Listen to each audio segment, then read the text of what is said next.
Buenas tardes, como repitiendo las palabras de Kika, vamos a iniciar la segunda jornada de la octava edición de Cartagena Negra. Arrancamos esta segunda jornada con la presentación del libro Sobreviviendo. ¿Lo he dicho bien? Sí, soy la única estúpida que ha titulado su primera novela con un gerundio. Lo de estúpida, vamos a obviarlo. Arantxa Portavales y la presenta, se enfrenta a Kika Sureda, que desde Granada ha tenido el valor de venir para... Muchas gracias por estar aquí a las dos. A vosotros. Venga. Bueno, buenas tardes. Muchas gracias a la organización por contar conmigo y tener el placer de conocer a una autora de negro que no conocía, Arantxa Portavales.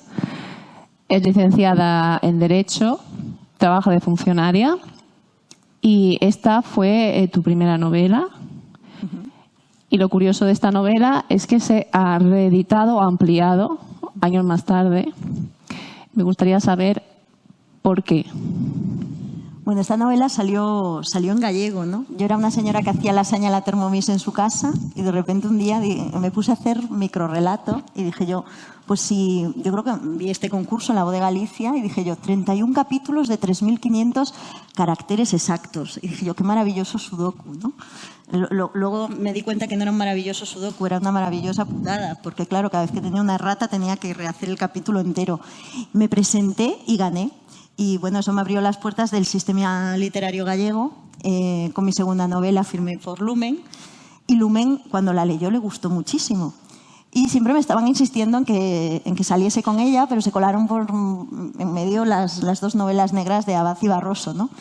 Y entonces ya entre que escribía el tercer Abad y Barroso me dijeron, pues vamos en el medio con la traducción. Y entonces yo le dije, paremos, vamos a ampliarla un poquito porque realmente era muy cortita, era una novela por entregas, salieron 31 capítulos cada día en agosto y le dije, vamos a darle un poco más de chicha, ¿no?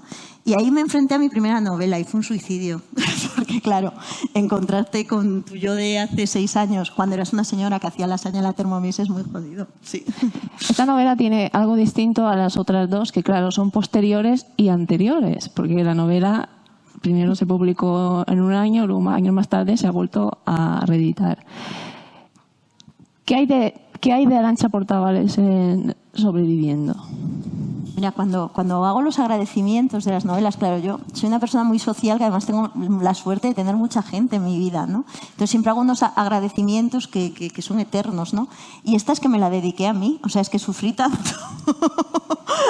Es que, claro, fue encontrarme de repente con la Arantxa de 2015, que era una señora que no sabía escribir, tampoco es que ahora sepa mucho, pero por lo menos tengo bastante más oficio, ¿no? A todos se aprende. Mi madre siempre dice que a empanada de millo faise mellor a segunda vez, la empanada de maíz se hace mejor la segunda vez, y es verdad, ¿no? Entonces yo cuando la cogí tuve que hacer equilibrio sobre un alambre, porque tuve que conservar todo lo que vio Lumen en esa novela y lo que vieron los que la premiaron, que era la frescura de la sinvergüenza que lo escribió, o sea, sinvergüenza todo junto y separado, las dos cosas, ¿no? Entonces tenía que mantener ese espíritu de, da igual, si es que yo nunca he escrito nada y voy a contar una historia y la cuento sin técnica, sin pensar en nada, y eso, pues yo creo que gustó. Aparte, pues la estructura era como muy, claro, eran 31 capítulos para 31 días muy cortitos cada uno. Entonces la novela no tenía espacio para nada, no tenía espacio para descripción. Los personajes son todos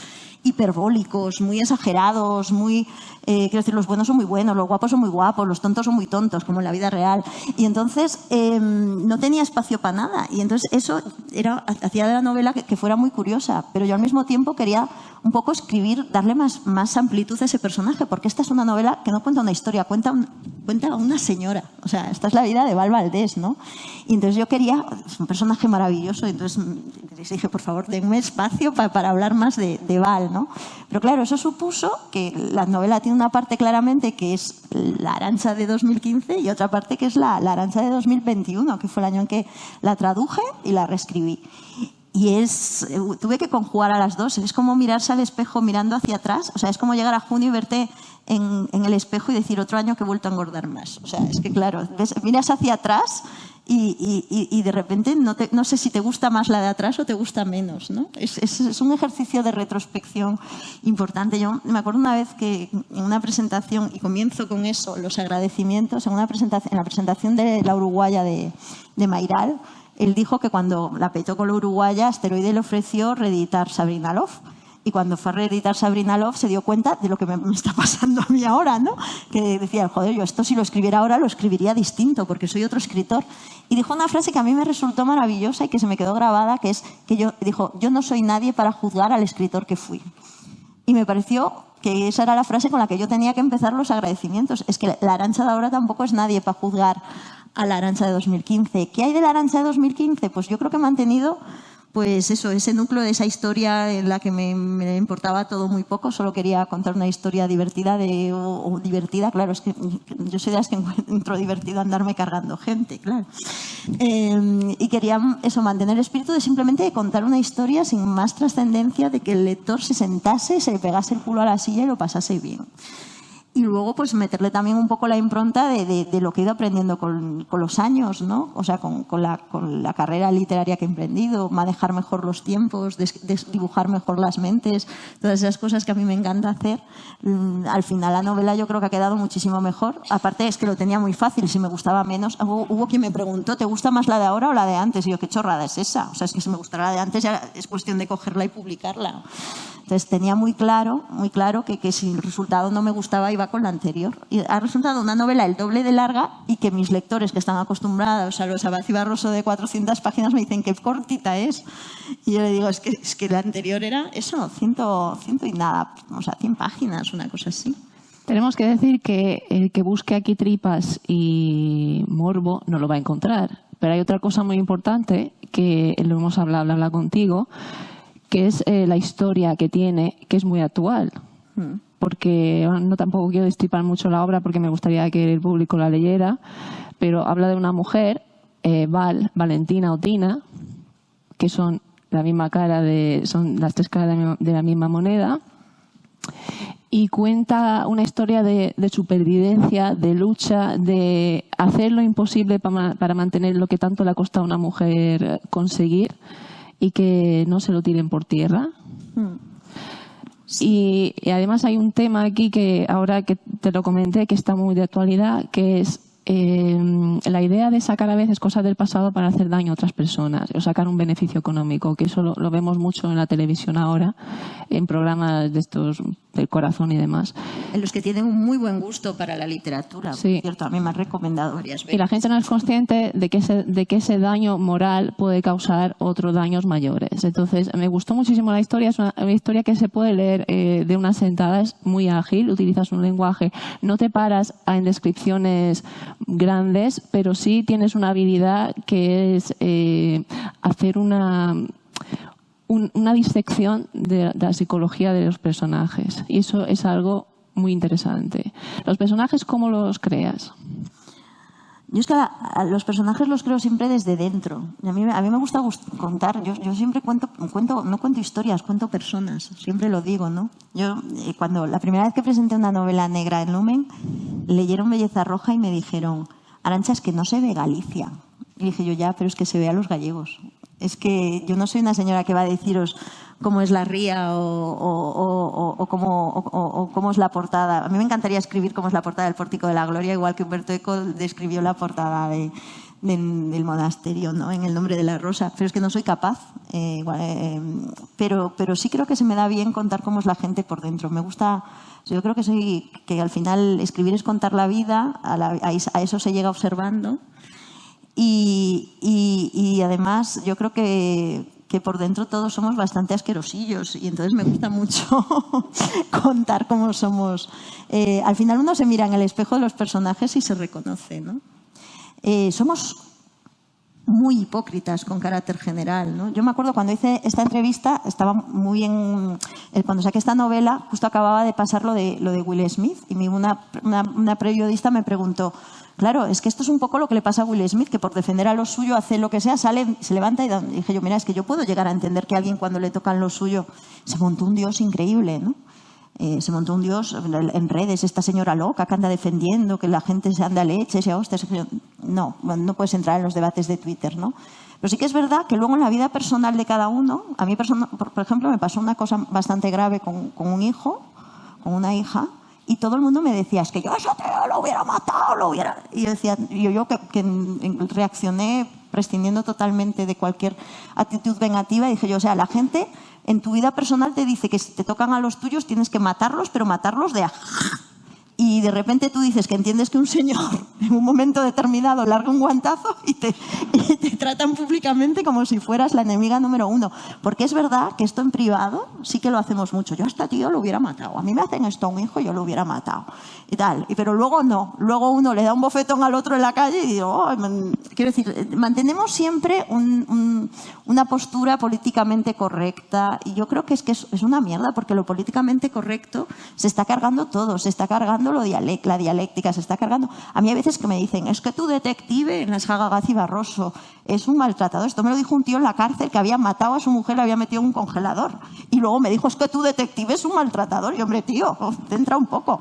Y digo yo, pero vamos a ver, es que no sé qué, es que tu personaje ha hecho esto. Y digo yo, pero es que ¿quién quiere personajes políticamente correctos? ¿Qué queréis? ¿Que os cuente la historia de una señora que se levanta, se va a una ONG, vuelve, separa la basura en 7 cubos perfectos? Eso es un coñazo. La página 22 me habéis abandonado. Queremos gente mala, queremos gente... Porque al final, cuando son un poco como nosotros, nos reconcilia saber que el resto de la humanidad es como nosotros. Y cuando ya son malísimos, encima nos vamos a cama con la sensación de que somos cojonudos. Cualquiera de las dos cosas nos sienta bien. Ahora, los personajes buenísimos, aparte de que no existen, son un verdadero coñazo. Es verdad, sí. ¿Y cómo empiezas a escribir? ¿Cómo empezaste?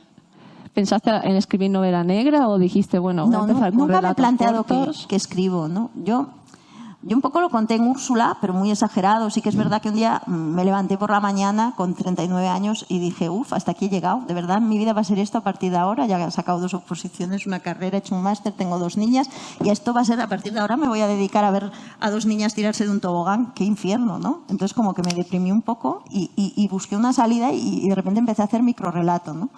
Y ahí tengo compañeros de microrrelato que me acompañan hoy y empecé a hacer microrrelatos, empecé a ganar premios, me publicaron un libro y ahí dije yo, bueno, pues es que si soy capaz de hacer una historia pequeñita, igual puedo hacer 31 capítulos pequeñitos que hagan una historia. Y surge Sobreviviendo.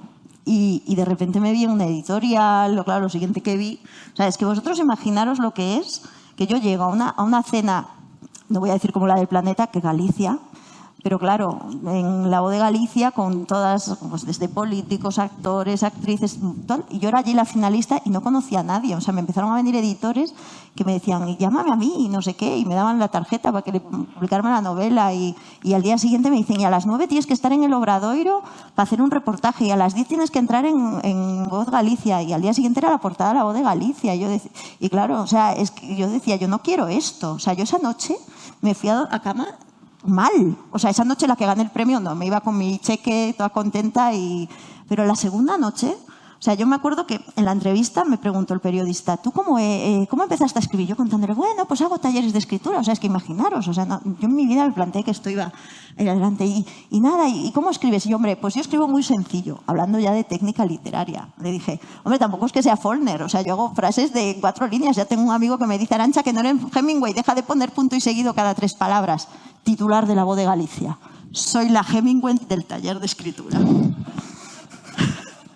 Y la gente poniendo debajo, si usted se cree que es Hemingway porque ha ganado un premio. Y yo, claro, yo estaba en mi habitación llorando diciendo, yo quiero volver a ser la secretaria de Lampa, yo quiero volver a... No quiero esto, ¿no? Pasar el paso de repente, claro, todo lo que me ha pasado, todo lo que me ha ido pasando, no lo he buscado. O sea, entonces, claro, lo siguiente que vino fue presentar la novela. Es verdad que era en gallego, era en Galicia, pero al final Galaxia es la editorial más grande de Galicia. Yo llegué al Culturgal y había un cartel así de grande. Claro, yo salgo de mi casa y lo siguiente que encuentro es un cartel así de grande con mi cara de 20.000 por 20.000 y con que se me veía hasta el grano de aquí. Y dije yo no quiero esto. Pasar el proceso, pero luego me relajé. Me relajé y dije, voy a escribir y escribí Dije su mensaje, que era una novela que me apetecía contar. 4 señoras locas que hablan con un contestador automático. O sea, mis 4 caras casi. Y me relajé y todo lo que vino fue bonito. Y aprendí a disfrutar de que esto es muy fácil. Solo se trata de contar historias y que alguien quiera escucharlas, ¿no? Y me trajo muchas cosas bonitas. Y no estoy hablando ya de traducciones, obra de teatro, no. Estoy hablando de la gente. A mí me siguen pasando cosas increíbles con esa novela. Gente que me escribe en privado, que estoy segura que me cuenta cosas que no me conoce de nada y que de repente es una señora un señor de Valencia que me escribe y me dice: mi hermana se suicidó y mis padres no son capaces de decirlo a nadie y dicen que se ha matado en un accidente de coche. Te entiendo mucho, la enfermedad mental está muy tal. Pero me lo está contando a mí, que no me conoce de nada. O me estoy muriendo y entiendo perfectamente a Carmela. Entonces la gente de repente lee la novela y conecta conmigo, ¿no? Y a mí eso me pareció chulísimo y aprendí a disfrutar de lo que supone que la gente encuentre un consuelo en lo que cuentas, incluso en las novelas negras. Quiero decir. Tus personajes tienen algo que hace que empatices con ellos. Aunque sean malos, saquen lo peor de cada uno de ellos. No somos buenos en general. Y esto no lo digo de verdad que no es postureo. Quiero decir, todos alguna vez hemos deseado pues, que le revienten la cabeza a alguien. Igual se lo hubiéramos reventado si no tuviéramos el filtro mental, ¿no? Y todos tenemos envidia de mucha gente y todos nos alegramos de cuando le pasa algo a alguien que nos cae muy mal. Lo que pasa es que no lo decimos, es normal. Tenemos una pátina de educación y un filtro que, gracias a Dios, yo a los portabalitas se la intento inculcar, pero no te creas que tienen mucho filtro. Hay una cosa llamativa en tu obra, bueno, en tus obras, que son las 3 portadas: Belleza Roja, La vida secreta de Ursula Abbás y Sobreviviendo, que está basada en 2 colores fundamentales, el negro y el rojo. Y hoy ya... Y hoy nosotras nos hemos puesto de acuerdo, hemos puesto hemos hablado como nada. el dúo dinámico sin haberlo planeado. Decimos que llevamos sujetador rojo también. Llevamos sujetador rojo. No lo vamos a enseñar. Lo del tema del color, que también sale luego en los títulos de tu obra y haces mucha referencia a ello. ¿Es algo pensado? ¿Es algo inconsciente? A ver, yo en las portadas no entro, eso lo hace marketing de Penguin y lo hace maravillosamente. Y sí que es verdad que cuando yo hago Belleza Roja lo hago, intento combinar, hacer una novela negra en una familia de artistas. Y yo tengo una amiga que es Celeste Garrido, que es una maravillosa escultora, que justo acababa de ver su última exposición. Es una muy amiga mía, o sea, es de mi pandilla de siempre, de mi lectoras cero, de mi grupo de WhatsApp y tal.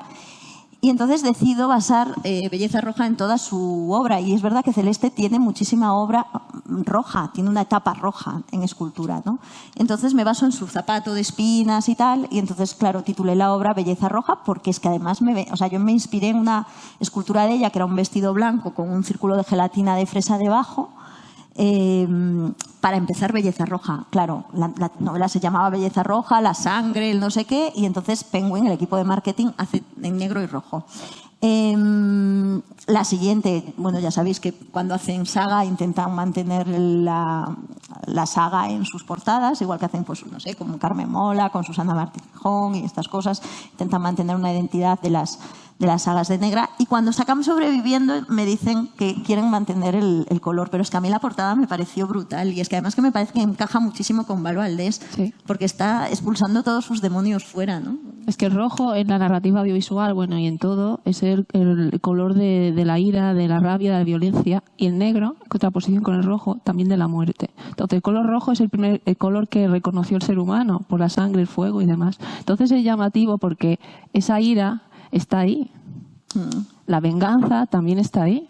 En esta obra y en las 2 que tienes anteriores y posteriores a esta. Sí, bueno, yo realmente en temas de marketing sí que no entro mucho, pero sí que es verdad que, por ejemplo, esta portada me pareció brutal. Y sí que es verdad que en Galicia no habían salido Galaxia tenía unas portadas antes color crema, todas muy de identidad corporativa y tal, y ahora lo rompieron, y entonces me mandaron para la versión en gallego de Sobreviviendo, unas apuestas, y yo les dije intentad hacerla en rojo y negro, pero yo creo que además mi lector de gallego no es mi lector de castellano, pero yo creo que va a quedar chulo. Hicieron una portada negra y roja muy bonita también.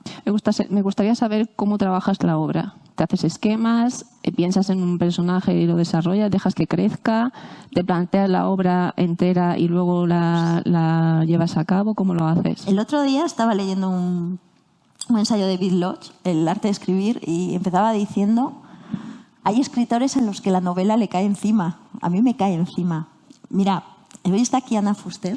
Voy a contar esta anécdota, que no somos amigas especialmente, quiero decir, somos muy conocidas, pero me refiero a que no sé nada de su vida privada ni de la mía. Cuando digo amistad, la quiero mucho, es una chica tal, pero no es una persona con la que yo he compartido ni siquiera mis inquietudes literarias. Pues cuando yo voy a hacer Deje su mensaje después de la señal, a la única persona que yo le pregunto, no sé por qué, coincido hablando con ella porque estamos en un jurado de microrelato, y le digo: he decidido hacer una obra de 4 mujeres con un contestador. ¿Y qué te parece? Y me dice: creo que puede funcionar. Y esa conversación la tuvimos, tenemos ese correo guardado. Por ejemplo, ¿qué hice ahí? Pues lo que hace cualquier escritor, que es del cuerpo de finanzas, abrir un Excel. O sea, abrir un Excel, quién habla, con quién habla, por qué habla, qué le pasa, 30 llamadas, 30 por 4, 120, y yo hice ese esquema. Pero a mí es verdad que a mí las novelas me caen encima. Yo me tiré... Y para esta novela, esta novela nace de un encuentro. Yo en aquel momento fui al 20 aniversario de mi colegio. Y claro, me pareció una cosa maravillosa. O sea, de repente tú te juntas con la gente que llevas 20 años sin ver. Las chicas nos tiramos 3 meses a régimen, teníais que verme allí. O sea, estaba maravillosa yo. De repente todos parece que nos estamos esforzando por demostrar que hemos hecho algo en la vida. O sea, como hoy lo hablábamos, ¿no? ¿Qué necesidad tenemos siempre de ver que nos juzguen por lo que hacemos, cuando lo realmente importante es que nos quieran por lo que somos, ¿no? No lo que hacemos. Pues es verdad, lleva todo el mundo diciendo: yo siempre sabio, soy arquitecto, no sé qué, voy divina, voy no sé qué. Y de repente parece que hay una peli muy guay, que te mira Sorbino, que van a una reunión de estas y dicen, como no habían hecho nada así reseñable en la vida según ellas, deciden inventarse que han inventado el post-it. Y es que es verdad, parece que tienes la necesidad de reunirte con la gente, ¿no? Y entonces dije yo: voy a hacer una reunión de excompañeros en el Hostal de los Reyes Católicos y que uno se cargue a otro. Y esa fue la primera premisa, que no estoy desvelando nada porque pasa al principio del libro, ¿no? Y de ahí nace, de ese encuentro de antiguos alumnos. Y ahí la cabeza ya me empezó a ir a 100. Pero claro, hemos dicho antes que esta novela nace por entregas, que tenía que tener 31 capítulos. Y entonces eso sí que me obligó a hacer un esquema, otra tabla Excel de 31 capítulos.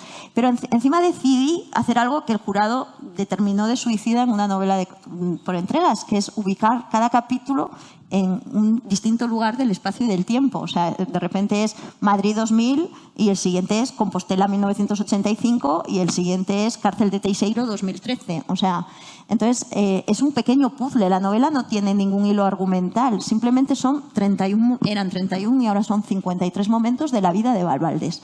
Y cuando uno llega al final, coloca la última pieza y de repente lo ve, ¿no? Yo siempre digo que era como el Ars Attack, que veías a un tío poniendo una fregona y una tela en el suelo y decías: ¿qué coño es esto? Y de repente levantaba la cámara y la fregona es el pelo del dragón, el ojo del dragón, ¿sabes? Y entonces yo creo que aquí pasa un poco lo mismo. Uno va leyendo episodios de la vida de Val y cuando de repente llega al final, yo levanto la cámara y de repente ve el puzzle completo y dice: ostras, estoy viendo a Val Valdés. Y pasa algo muy guay, que la gente me dice: ¿cómo consigues, lo has dicho tú antes, que empaticemos con Val Valdés? No empatizas con Val Valdés. Seguramente si yo te pregunto si las acciones de Val te resultan recriminables o no, lo que pasa es que cuando tú acabas la novela la entiendes, y eso es algo fundamental en la vida en general, no solo en las novelas, porque cuando tú entiendes no juzgas. Y yo creo que eso es fundamental. Nunca entendemos, si nosotros entendiésemos las razones por las que la gente hace las cosas, no voy a decir que respetásemos o no sus opiniones, pero sí que es verdad que no las juzgaríamos tan a la ligera. Eso es algo que vemos en redes sociales. De repente alguien dice algo y la gente se lanza a degüello, a su yugular, sin ver el trasfondo, el contexto, que lo importante es el contexto.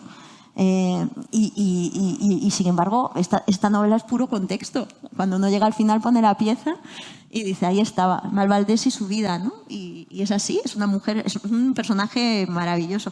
Fíjate que para la reescritura la novela no tenía citas y yo le añadí 2, una de Iván Ferreiro, que añado siempre una de Iván Ferreiro, y la otra es una de Margaret Mitchell, porque me di cuenta, pero años después, no fue premeditado, que tenía muchísimos puntos en común con Scarlata O'Hara, porque al final Val Valdés es un poco Scarlata O'Hara, es una señora a la que le importa mucho lo que digan de ella, pero le da igual porque como tiene que sobrevivir sale a bailar vestida de luto en mitad del pueblo y dirige una serrería si hace falta en un tiempo en que las mujeres no trabajan, ¿no? Y lo hace porque sabe que ella tiene que sobrevivir y esa es su única opción.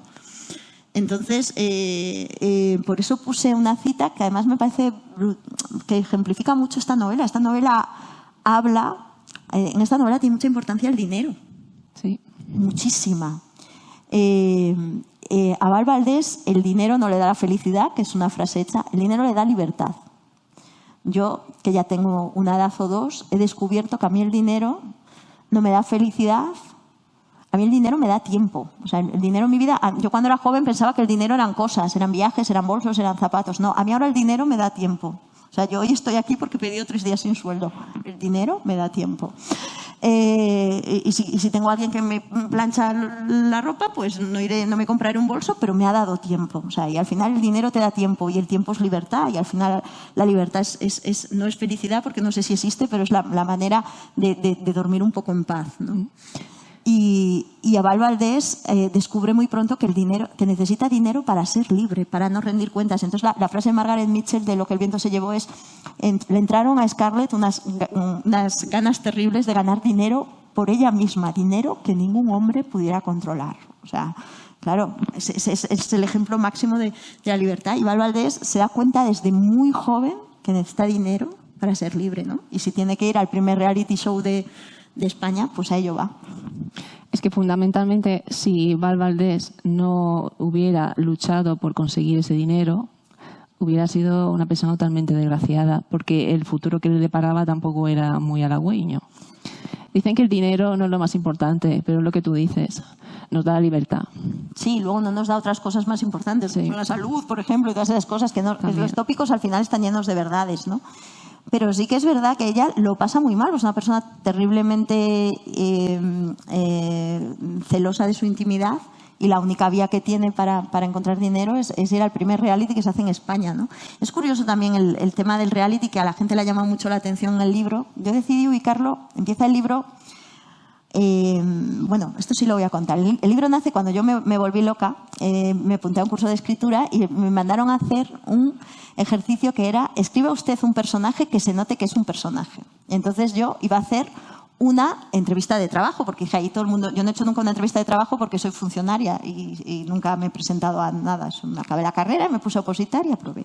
Pero yo sé que en las entrevistas de trabajo la gente va y cuenta que habla 16 idiomas y que es campeona de salto olímpico y esas cosas sin serlo, ¿no? Entonces yo dije, tú realmente en una entrevista... Luego dije yo, no, mejor un casting.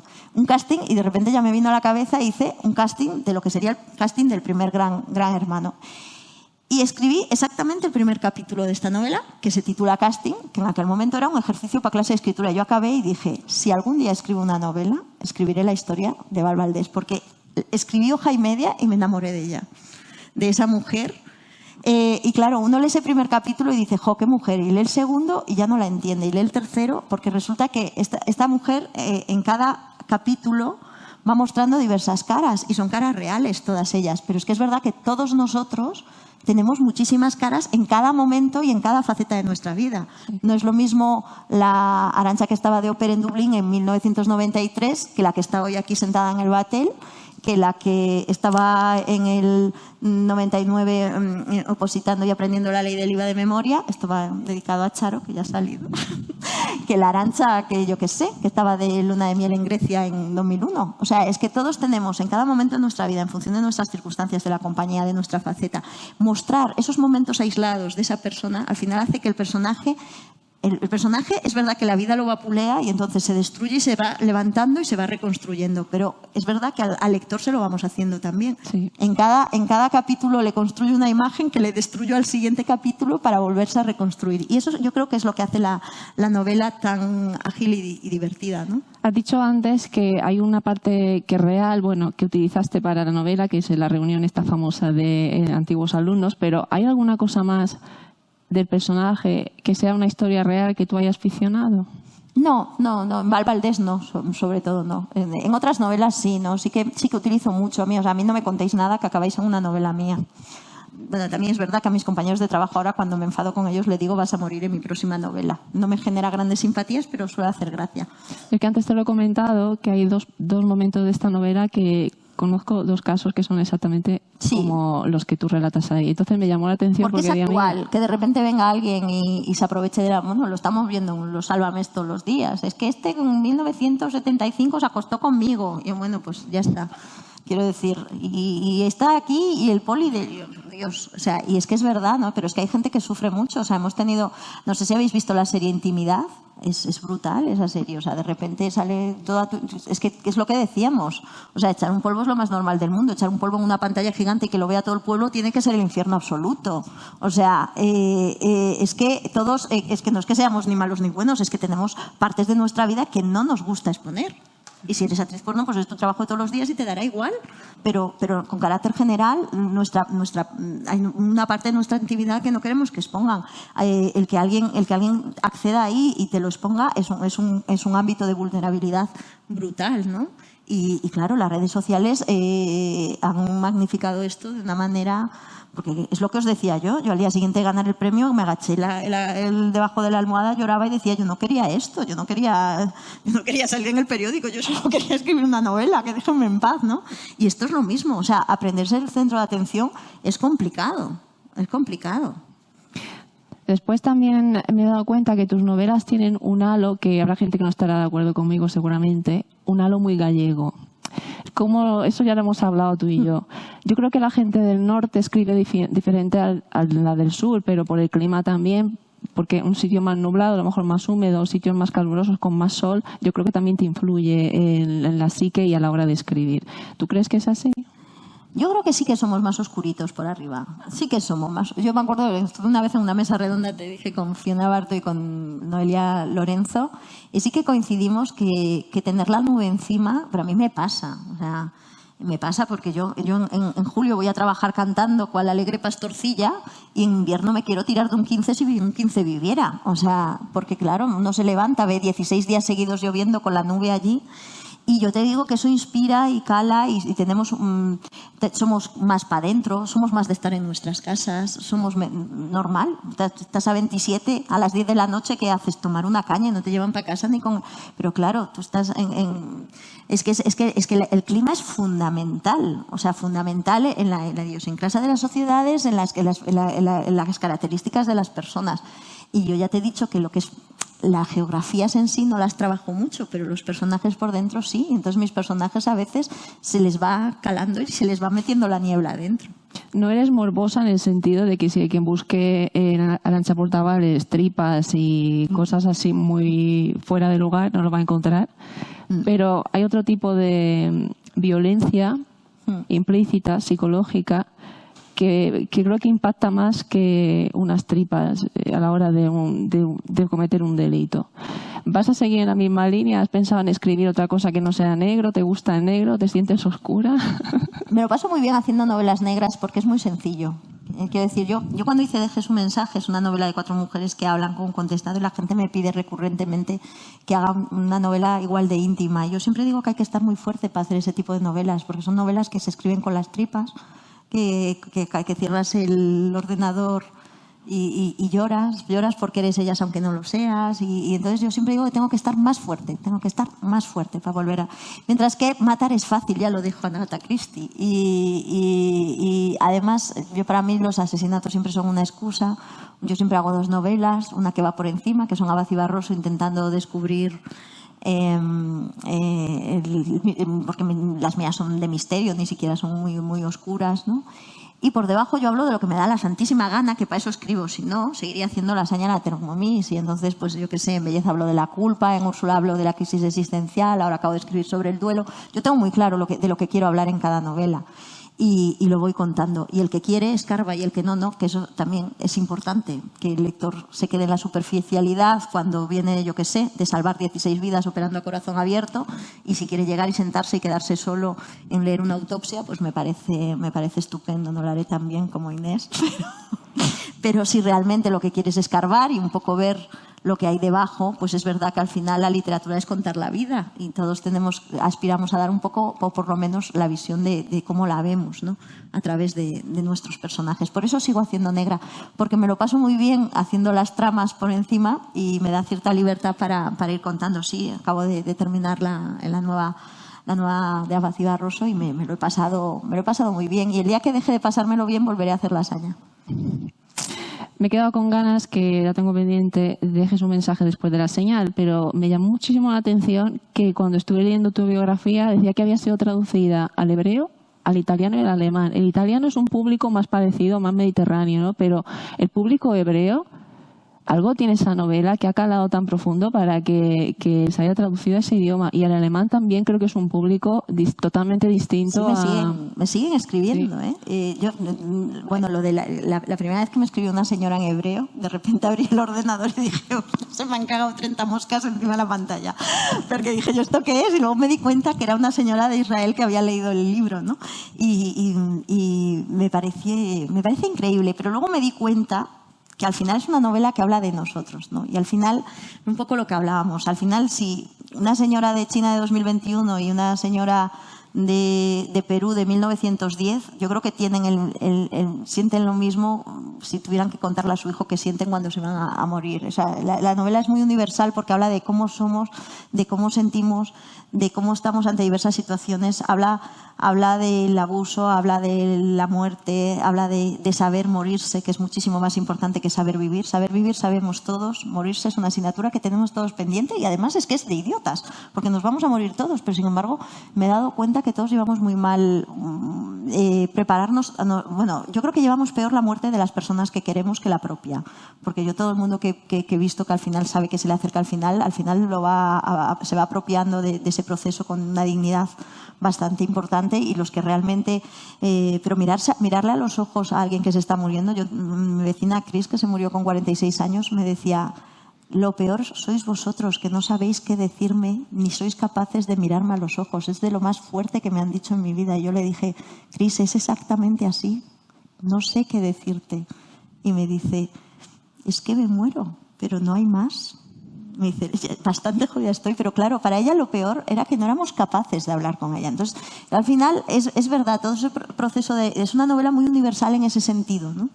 Y por eso es una novela que da igual en qué país se publique, que va a llegar, ¿no? Yo hice un recorrido por librerías israelíes, que te lo he comentado, y no pude encontrar el libro. No, hombre, el libro tuvo pequeña tirada, es una curiosidad. Ni siquiera me llegó físicamente porque se quedó perdido en aduanas. Siempre he dicho a Keter Books que me daba muchísima pena no tenerlo. Tengo las galeradas, que son maravillosas porque ha habido muchísimas frases que no han podido traducir. Por ejemplo, empanada de millo. Y parece empanada de millo, asterisco y abajo, asterisco, cagada de mosca. Querrá decir comida típica gallega hecha... No, pero es una curiosidad y realmente esa novela es que ya te digo, me ha regalado la obra de teatro, por ejemplo, el día del estreno en el Arriaga. Yo lo estaba viendo, lloraba y decía, es el día más feliz de mi vida. Y se lo dije a mis hijas y me dijeron, después del día en que nacimos nosotras, ¿no? Y yo les dije, por supuesto. Y por supuesto les mentí. Fue el día más feliz de mi vida. O sea, es que fue una sensación de verlas allí. O sea, es que era como verlo, era como estar en coma y verte desde arriba. Y decía, hostia, Portavales, esto lo has escrito tú. Era como oírlo de nuevo por primera vez, ¿no? Y fue una sensación muy bonita. Me gustó mucho, sí. A todos nos importa mucho cuando escribimos algo la opinión de alguien cercano, ¿no? Bueno, no te voy a preguntar por todas tus novelas quién te ha leído, porque igual tienes un lector cero, una lectora cero. Tengo mis amigas del grupo de WhatsApp son mis lectoras cero y van leyendo las novelas negras capítulo a capítulo y tardan eso. El primer manuscrito puede estar en 6 o 8 meses y durante ese tiempo, claro, lo pasan fatal. O sea, porque de repente empiezan. Yo, estoy por aventura con las niñas, no te subas a nada, a ver si te va a pasar algo y no sabemos quién ha matado así a Annalena. Y yo, gracias por tanto amor, por vuestra amiga. O tiene esta cosa de dices, estoy de compras, deja de compras y vete para casa que queremos saber. O sea, sigue escribiendo, ¿no? Y entonces sí que te van diciendo, es muy importante la pulsión en la novela negra, porque igual tú ves muy claro que no están bien, cosas que quieres ocultar sentir el pulso del lector cero, sobre todo si es así día a día. Lo que pasa que tienen un valor, se las dedico siempre, o sea... ¿Recuerdas quién fue tu lector Sí, cero? fueron mis amigas, las del grupo de WhatsApp. ¿Qué te Se quedaron, cuando llegaron al final se les cayeron las lentillas. Las que usan lentillas, evidentemente. No, sí, y además es que fue muy divertido. Ver, luego no son nada objetivas, porque claro, ay, molas mogollón, como nos gustas. Pero también uno también quiere que le regalen el oído, pero también es verdad que me dicen cosas, ¿no? Pero bueno, es un poco también para medir eso, medirle cómo va el pulso de la novela, si interesa, si me estoy equivocando, si les estoy mintiendo bien. Porque realmente, lo he dicho mal, si las estoy engañando bien. El lector de Negra engaña pero no miente, porque si miente hace trampas. Y entonces sí, son muy importantes para mí, siempre se las dedico, ¿no? Yo me acuerdo, mira, en Dejes un mensaje hay un momento al final que pasa una cosa que tuve que llamarlas una a una porque lloraban tanto. Y me decían, ¿cómo te has atrevido? ¿Por qué has hecho eso? Y yo digo, mira, niñas, no es de verdad, ¿eh? Y ya me dicen, ya, pero es que... Y cuando llegan, me encanta el último mensaje, cuando descubren quién es el asesino, que me mandan audios individuales, porque no lo pueden poner en el grupo, porque cada una, pues igual se lo mandas a las 6 de la tarde, una lo lee a las 9, otra al día siguiente. Y me van mandando audios, es maravilloso. ¿Y cómo lleva tu familia más cercana el tema de tener una escritora en casa? Se la bufa mogollón. Mira, siempre lo cuento, lo he contado hoy en la comida. Estuvimos con un mediador familiar con las portabalitas y preguntó, ¿cómo leéis las novelas de mamá? Y las dos, muy sinceras, dijeron, no. Y mi marido dijo 2 palabras muchísimo más terribles que el no, que fueron, ¿qué remedio? Entonces, no les gusta leer, se la bufa todo. Les digo, es que no sé qué, es que he ido a la Feria del Libro de Guadalajara y he estado en un cóctel de Penguin al lado de Joel Dicker. Y entonces me miran así y me dicen, ¿pero qué hay de cenar? Entonces tú ya dices, esto es maravilloso, porque entonces cuando aterrizas y dices, ¿qué es lo importante en la vida? ¿Qué hay de cenar? Es que es verdad, ¿no? Entonces, tener a alguien que... A ver, sí que es verdad que en algún momento dices, pues ojalá pues algún día se las lean. O... No les gusta leer a ninguno.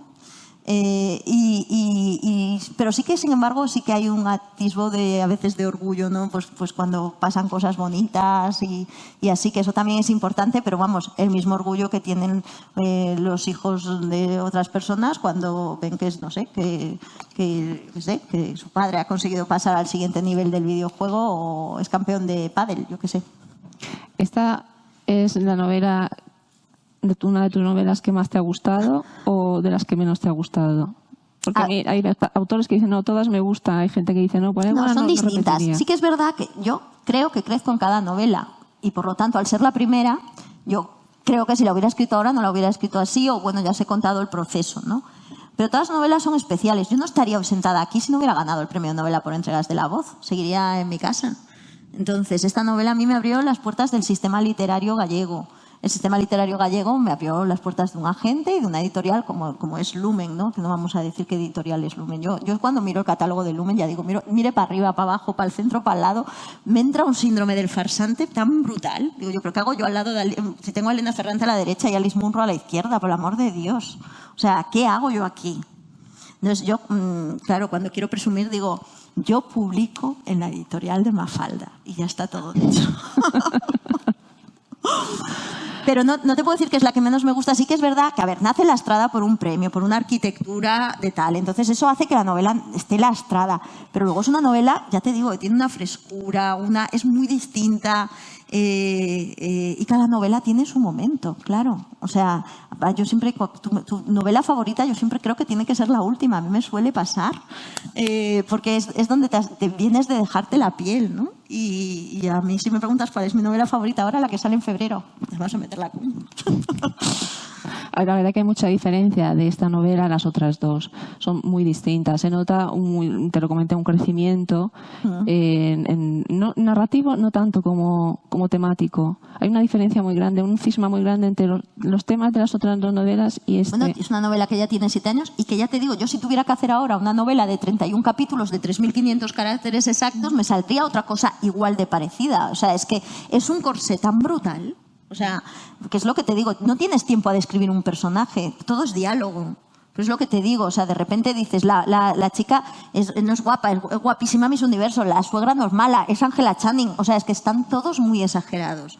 Porque es que no tienes espacio para describir. Entonces, o haces esa gran hipérbole para que el lector conecte directamente y se meta de lleno para conectar con esos personajes tan prototípicos, o si no, no entra, no tienes espacio físico para escribir la novela. Y entonces surge así, ¿no?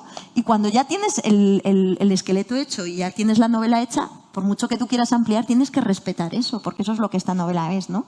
Y al final no es eso, o sea, eran 31 momentos de la vida de Val y ahora son 53. Es la misma imagen menos pixelada porque tiene más calidad. Es tal cual, la definición. ¿De dónde sacas tiempo para escribir? Uy, no de ahora, sino... De no ir al gimnasio, a la vista está. No sé. A ver, para escribir siempre tengo tiempo. Lo fastidiado es tener tiempo para hacer 11 horas de tren para llegar a Cartagena. O sea, para escribir siempre hay tiempo. Escribir es lo mejor del mundo. O sea, ¿Lo tienes como una rutina de voy a escribir todos los días o lo haces cuando tú puedes? Yo, para empezar, mira, una vez me dijeron, haz una foto de tu cuarto, del cuarto donde escribes, ¿no? Hay una sección en un blog de Galicia que se llama Un cuarto propio, una habitación propia, en referencia al libro de Virginia Woolf. Y todo el mundo saca unos maravillosos escritorios que ordenan ese día para la foto, que a mí no me engañan, con sus maravillosas tazas y jarros con flores de lavanda y sus IMAX allí en el medio. Yo hice una foto de mi volante de mi coche y allí dije, yo es que solo soy libre para pensar cuando estoy sola y no estoy sola nunca. Tengo un marido, 2 hijas, un gato y soy su directora general de Asunta. ¿Qué cara yo voy a tener tiempo yo para escribir? Entonces me siento en el coche y de repente estoy sola porque vivo en las afueras y ahí es cuando yo en la cabeza, en mi cuarto de hora de soledad, vamos, Abad y Barroso han echado 3 polvos y he matado yo a 16 en Compostela. Y ya he descubierto, vamos, es que necesito mi cuarto de hora de estar sola. Y ahí yo luego ya, cuando ya lo tengo todo, la cabeza, mi amiga Ángela lo define muy bien en gallego, dice, ay, Portavales, a cabeciña no para, la cabecita no te para. Yo, claro, cuando ya lo tengo todo en la cabeza, sentarte y escribir ya es otra cosa. Pero la cabeza, a mí la cabeza siempre me está escribiendo. ¿Y qué lee Arantxa Portavales? Pues a veces muchísimo y a veces nada. Mira, la semana pasada estuvo mi hija ingresada y me leí 3 en 3 días, claro. Y de repente, este año tenía un parón lector importante, no sé por qué. Pero bueno, leo muy poca negra, mucha narrativa actual. Sí, más o menos. Sí. Y negra leo poco porque escribo negra y me contamino muy rápido. Al final acabaría haciendo una novia gitana con una mosca en la frente o en la pierna para alternarlo un poco. Y entonces prefiero no leer novela negra para no... Pero bueno, sí, al final acabo leyendo, claro. Sobre todo entre novela y novela, cuando no estoy escribiendo, ahí sí que leo para ver qué escriben los compañeros y tal. Pero bueno, sí, bueno, me preguntas escritores, yo qué sé, pues me encanta. Pues muchos y muchas, claro. Yo creo que es importante en un escritor recordar el primer libro que leyó, porque esto también dice mucho, te marca mucho para toda la vida. Yo recuerdo perfectamente el primer libro que leí en mi vida. ¿Tú recuerdas cuál fue el tuyo? Mira, en mi casa había muy pocos libros. Entonces, claro, yo leía hasta la parte de atrás del gel, estaba siempre leyendo, ¿no? Y yo me acuerdo de un libro que tenía, que era el de lecturas de primero de primaria, que era de una niña extraterrestre que llegaba a la Tierra. Y cada capítulo, bueno, y lo leía y lo releía, pero bueno, leía de todo. Es que yo creo que leí El pájaro espino con 7 años. O sea, leía todo lo que había en mi casa, desde Cumbres borrascosas con 8. O sea, todo lo que había en mi casa me lo leía. Y yo descubrí las bibliotecas muy tarde. O sea, esto es algo que lo cuentas ahora. Y de repente un día con 10 años yo descubrí que había una biblioteca en La Paz, que era el barrio de al lado de Donosti, donde yo vivía. Y dije, ¿y me los puedo llevar? Y me dice, no cada día. Sí, y yo me lo llevaba, me lo leía y volvía. Y a partir de ahí ya fui. Y luego con 13 me llevaron a vivir a Marín. Me fui de muy mala leche porque mover a un adolescente de ciudad a 1000 kilómetros sin conocer a nadie duele. Pero me llevaron a vivir enfrente de la biblioteca. Y ahí también, de 3 en 3, o sea, claro. Y no sé, hay muchísimos libros que me han marcado la infancia, ¿no?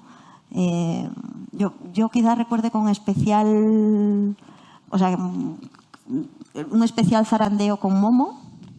Y con Michael Enden en general, con La historia interminable. Bueno, evidentemente los todo, desde los Hollister Puck, Enid Blyton, las mellizas en Santa Clara, todo eso era devorarlo todo. Me encantaban los libros de Enid Blyton, que no eran los típicos de los 5, sino que eran historias como independientes, que hablaban siempre de niños libres. A mí era algo que me parecía increíble. Estos niños que se iban a una isla y vivían solos, sin padres, ¿no? Esa anarquía, ¿no? Yo creo que ahí se te entran las ganas de libertad, de anarquía. Y luego ya de repente empecé con el misterio, empecé con Agatha Christie y me volví loca, ¿no? O sea, yo creo que me los leí todos, estaba totalmente enchufada. Y luego ya con el misterio. Por ejemplo, a mí hay una escritora que me gusta mucho, inglesa, se llama Elizabeth George, por ejemplo. Me vuelve loca Elizabeth George cuando empaté con ellos. Y luego me lo leía todo lo que caía.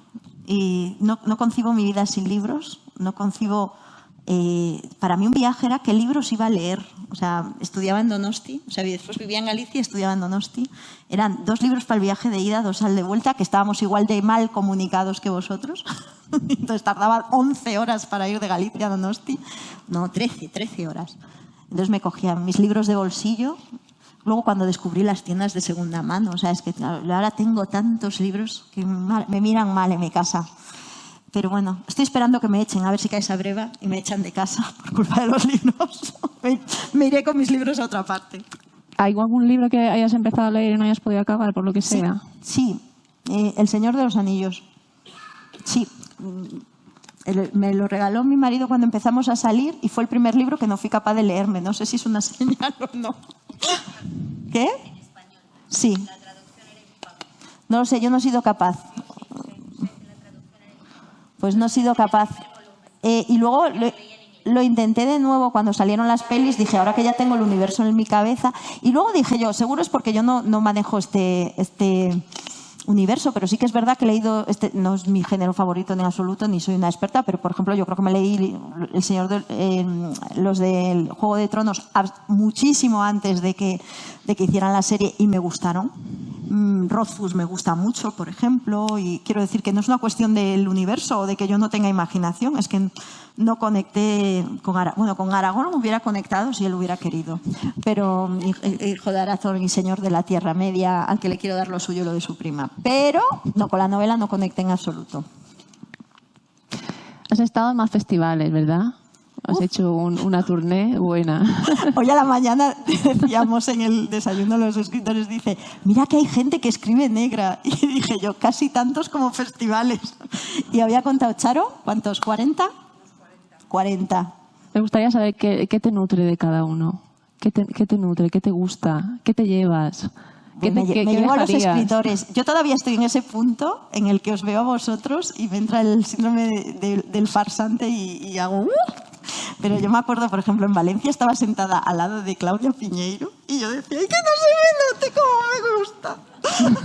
Yo estaba allí, ¿sabes? O sea, es que de repente escritores que admiras mucho, o sea, yo me acuerdo, por ejemplo, en el premio de novela europea, que se lo dieron a Trueba y yo era finalista, estábamos los dos en Santiago y luego nos fuimos a tomar algo. Yo estaba en el Atlántico, decía, Dios mío, estoy en el Atlántico con David Trueba, ¿de qué hablo? Claro, es que yo tengo además soy súper mitómana, claro, que es otra cosa que la gente nunca reconoce. No, yo no soy mitómano, cojones, todo Dios es mitómano. Depende con quién. O sea, es lo que pasa que igual no todo el mundo es mitómano con la misma gente, claro. Entonces yo, claro, escritores que admiro muchísimo, que he leído mucho, de repente un día me encuentro que estoy tomando una caña con ellos, claro, yo es que para mí eso es lo mejor de los festivales de novela negra, conocer a los escritores a los que admiro, ¿no?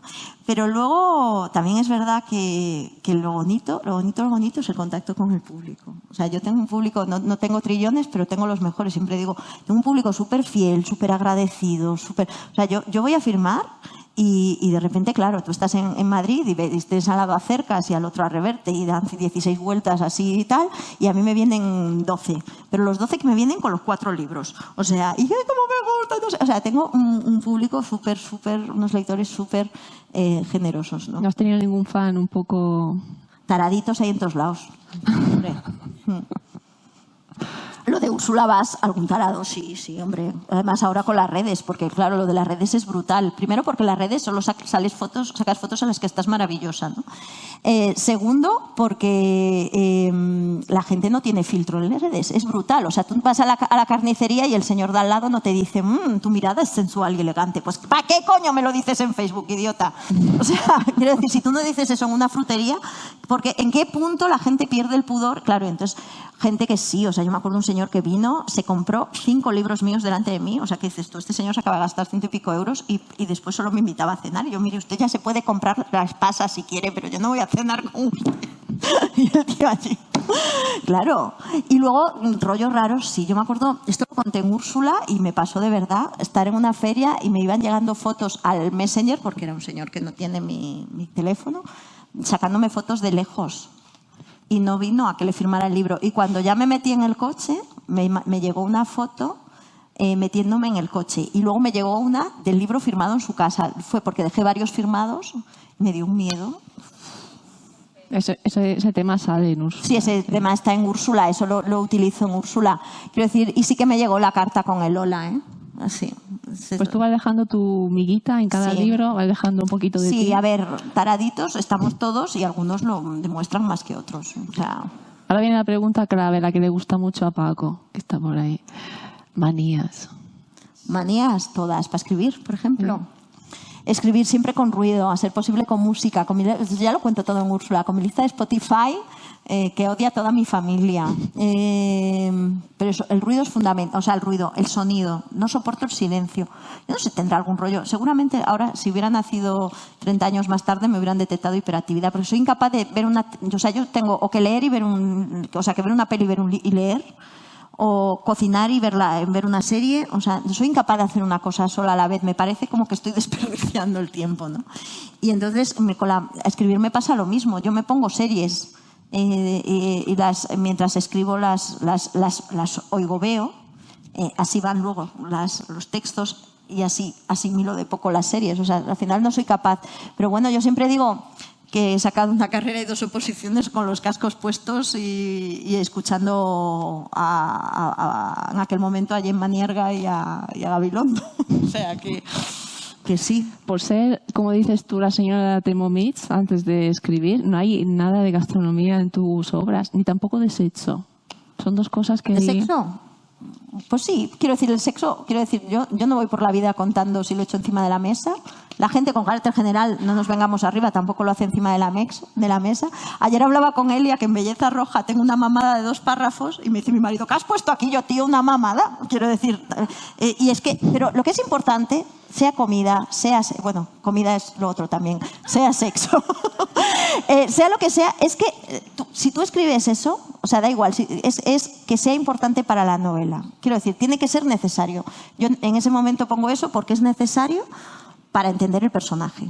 Quién lleva las riendas de la relación, quién toma la iniciativa. Entonces no chirría. O sea, tú no puedes meter una escena ni de comida, ni de sexo, ni de cualquier cosa que sea gratuita, porque el lector se enfada. O sea, es la famosa teoría del chicle, ¿no? Que si tú, dicen los profes de escritura creativa, que si tú en una historia llegas y el personaje pega un chicle debajo de la mesa y no vuelves a hablar del chicle, el lector se te enfada. ¿Por qué me ha contado usted esto si no me lleva a ningún sitio, ¿no? Entonces tiene que estar encajado. Y hablábamos ayer, Elia y yo, que aún así gané el premio de las escuelas católicas. Pero bueno, cuando es necesario meter una escena de sexo, la meto, pero también es verdad que tampoco ni son muy sangrientas, pero no por pudor. Cuando estuve en Barcelona Negra me entrevistó Galindo, el crítico del País, hizo un reportaje sobre la casquería y las entrañas en la nueva novela negra. Y me preguntó si tenía límites. Y dije, yo el día que tenga límites escribiendo, no los tengo hablando, el día que tenga límites escribiendo, dejaré de escribir. O sea, yo si no escribo sobre eso es porque no me apetece. Pero además, ¿y le repugnan a usted ese tipo de novelas? Me repugnan cuando es gratuito. Yo he leído, pues, yo qué sé, 1793 de Nicolás Haddad. Toda esa violencia que hay en esa novela, que es mucha, es necesaria. O sea, es que solo se entiende la novela con la violencia. Entonces, hay obras que necesitan esa violencia para entender la historia que están contando. En ese sentido, a mí no me repugna nada, ni me repugna leer sobre malos tratos infantiles, ni sobre abuso, ni sobre gente débil. Es la vida real. Quiero decir, me gusta si lo que me están contando me interesa, si está bien contado, si no se hace con amarillismo, sino que se hace un poco para centrar la historia que tú le estás contando al lector o que tú estás percibiendo como lector, ¿no? Y en ese sentido yo no tengo límites. Otra cosa es que no me apetezca en absoluto recrearme en determinadas cosas porque la historia no me lo pide. El día que haga una historia que me lo pida no me voy a cortar un pelo. Yo te he comentado que eres una persona muy práctica porque tus obras, incluida esta, están todas las frases muy estudiadas. Eso sí. Y no hay paja. Entonces, por eso te he dicho la gastronomía es hecho y que tampoco hay Iba a hacer un tripas. chiste, pero no tengo la respuesta. Aquí cuando nos ven menores y nos ponen los dos rombos. Que no hace falta meter ninguna de estos elementos para hacer una buena novela y una novela que psicológicamente te remueve muchas cosas. Ya esta y las otras dos que he leído te remueve algo aquí dentro, sobre todo sentimientos negativos sobre la humanidad. Es como que te picas ahí en la psique del ser humano, tienes esa habilidad, sin tampoco tener que ponerle muchas florituras. A ver, yo vengo de hacer microrrelato. Yo empecé haciendo historias de 100 palabras y aprendí que es muchísimo más certero pensar mucho 4 líneas que escribir capítulos y capítulos enormes, ¿no? Y entonces sí que es verdad que ya veis lo verborreica que soy y todo lo que hablo, pues cuando escribo mido mucho. Hago lo que no hago en la vida real, que es pararme a pensar qué quiero hacer. Mido, recorto. Para mí la forma es súper importante. Las historias están todas contadas desde Homero y entonces ahora solo importa cómo os las contamos. Y yo creo que es importante como escritores que tengamos una voz propia, una forma de contar las historias que sea tuya. Igual no es la mejor ni la peor, pero desde luego es la forma en que tú cuentas las historias. Y para mí es un orgullo cuando alguien me lee algo mío y me dice es muy Portavales. Y a mí es un orgullo porque eso quiere decir que he alcanzado una identidad a la hora de contar historias. Y si luego consigo que sean interesantes, pues bravo, ¿no?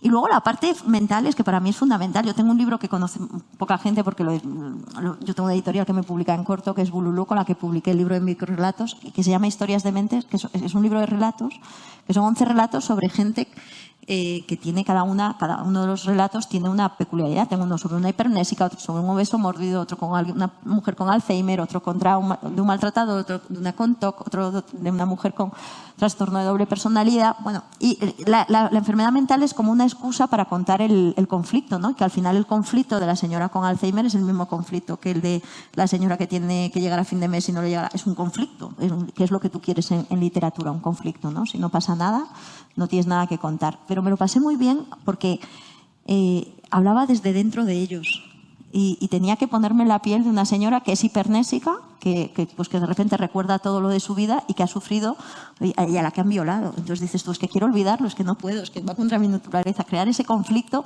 a mí, por ejemplo, me resultaba súper atractivo, hablar desde dentro, ¿no? Es que yo siempre digo que a mí ese libro me chifla, bueno, aparte de que porque lo ilustró Javier Zavala, que es Premio Nacional de Ilustración, entonces la edición es maravillosa, pero aparte es un libro que a mí me gusta muchísimo porque es que me hizo meterme dentro de la cabeza de la gente y yo solo concibo la escritura así.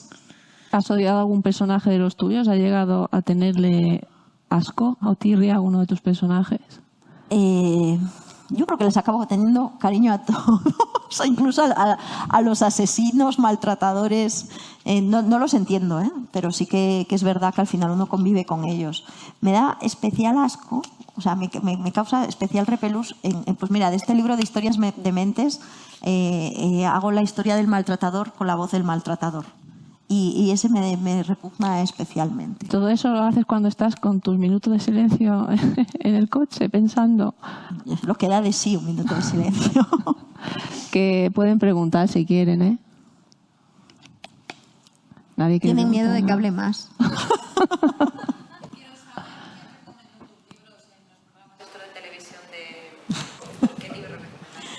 Esto es muy gracioso. Un día de agosto estaba yo en mi casa hace 3 años o así. De repente estaba desayunando y veo Jorge Javier Vázquez te está siguiendo. Y yo, no será.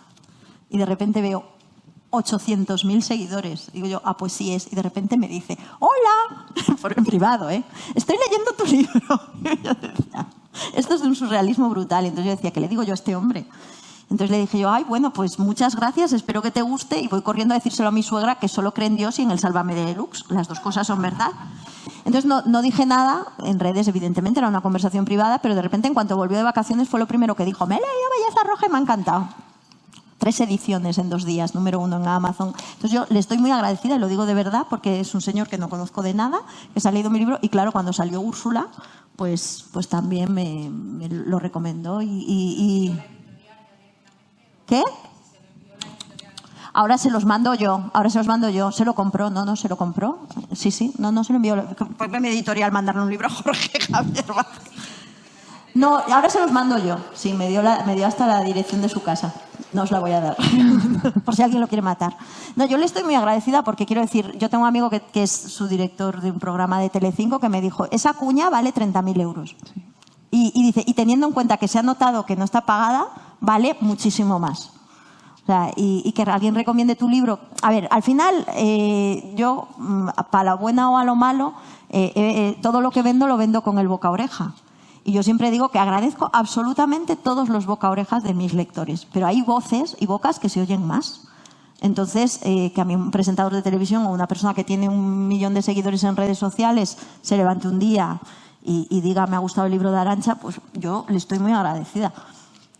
Su programa, tengo que decir que al principio cuando empecé a escribir lo ponía para el ruido, luego ya hacían demasiado.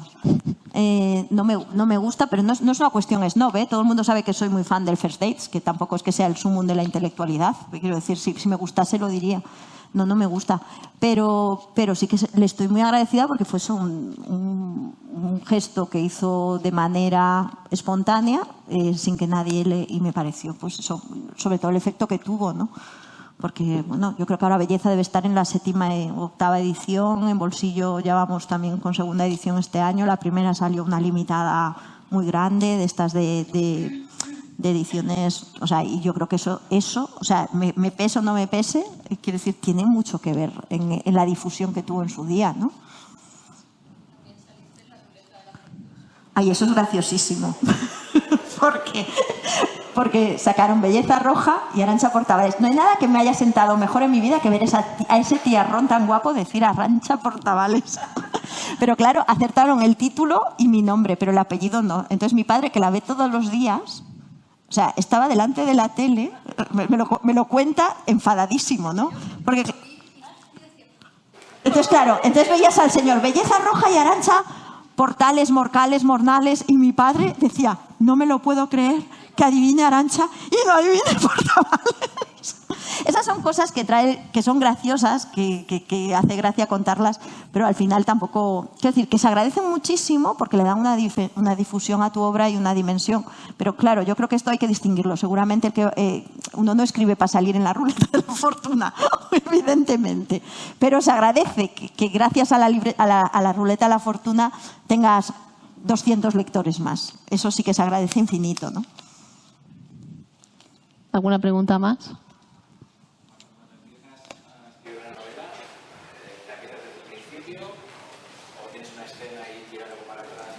Antes empecé, como me he ido por las nubes, me preguntó ella y dije que yo a mí me caía la novela encima. A mí generalmente me viene la primera frase y con la primera frase de repente me viene la novela entera y casi lo que yo le llamo el universo. Entonces anoto todo en la novela, anoto absolutamente, o sea, lo que es la historia. Ahora ya cuando hago una negra anoto en página y pico, tampoco mucho. De estos son los protas, estas son los muertos, estas son las motivaciones, y luego me pongo a escribir. Y a medida que voy escribiendo surgen las características de los personajes, los conozco por dentro, me meto dentro de ellos. O sea, yo voy por Santiago y digo, aquí a Bacibarroso se han tomado una caña. Aquí, claro, o sea, es que al final, encima, como todo transcurre en Santiago, me he apropiado casi de la ciudad, ¿no? El otro día vino un amigo mío, lo llevé a La Flor, que es el bar donde se conocen Úrsula Bas y Nico, y tenían el libro puesto allí. Y le dije yo al camarero, ese libro es mío. Y me dice, no, es de la dueña. Y entonces le dije, vale. Y entonces luego los etiqueté y me puso la dueña. Estuviste en el bar y no dijiste nada. Y yo sí quería que me invitaran a una caña, pero no hubo manera. Y ahora en serio, ¿no? Sí que es verdad que lo tengo todo en la cabeza, pero luego la idiosincrasia propia de cada personaje va creciendo a medida que voy escribiendo y surgen nuevas... No me desvío nunca, casi nunca, de lo que es la idea inicial, de lo que yo quiero hablar, que he dicho que parece poco importante, pero sí, yo he dicho, esta novela, por ejemplo, voy a hablar del duelo y tengo claro que voy a hablar del duelo. Pero para eso utilizo siempre dos personas, ¿no? Una tercera persona, que es la que son Abad y Barroso por Santiago, desentrañando el misterio, y luego una primera, que es lo que va por debajo, que soy yo hablando, que es señora loca hablando, mi voz literaria natural. Y ahí es donde yo me suelto a hablar de lo que quiero. Y de eso no me salgo. Pero sí que es verdad que la idiosincrasia propia de cada personaje, cómo son, sus manías, sus gestos, van creciendo. Y claro, tú te metes dentro de ello y los entiendes. Por eso cuando decían, yo antes cuando veía a los escritores que decían, es que hay un momento en que el personaje hace lo que le da la gana, yo decía, esta gente está fumada. Pues no, resulta que es verdad, es real, pasa. Pero no es que el personaje haga lo que le da la gana, es que el personaje va creciendo contigo, va creciendo, tú lo vas dotando de unas características y llega un momento que el personaje llega a un punto que de repente ante un determinado acto tú quisieras que hiciera una cosa, pero te das cuenta que no puede ser porque has construido un personaje. Claro, y si este personaje tiene TOC y está todo así ordenado, el personaje luego no va a tener los calzoncillos tirados debajo de la alfombra, es imposible porque entonces estarías traicionando al personaje y es cuando decimos que el personaje hace lo que a él le da la gana, ¿no? Pero no es lo que haga lo que le da la gana. Has construido un personaje que ya empieza a partir de un tercio o mitad de novela, tiene vida propia, porque ya él tiene su propio universo, su propio carácter y solo puede actuar en función de lo que tú estás escribiendo. Solo cabe una actuación posible en ese personaje, sin confundir al lector, claro. ¿Alguna pregunta más? Bueno, yo quiero decir que tengo que agradecer a la organización que me invitaran a conocerte, porque pasar por aquí y conocer gente como tú es un placer. Me he hecho adicta, tienes un afán, ya lo sabes. Me quedé con ganas de más en las 3 obras que he leído, tengo pendiente leerme la que me queda y, por supuesto, seguirte a partir de ahora. Os recomiendo que la leáis, no solamente Sobreviviendo, sino las otras 2, porque son totalmente adictivas. Esta me la leí en mediodía y las otras 2 en 2 días. Una vez que te atrapa no puedes dejar de dejar la lectura, así que Arantxa, muchísimas gracias. Gracias, Kika, enhorabuena. por todo. Y gracias por venir conjuntada en modo... que nos hemos puesto de acuerdo para nada, ha sido casualidad. Gracias por la lectura, gracias a todos por la compañía y sobre todo, que no lo he dicho al principio, gracias Cartagena Negra por haberme invitado, por haberme hecho compartir estas jornadas con los compañeros y por lo bien que nos estáis tratando. Un aplauso para todos por aguantarme.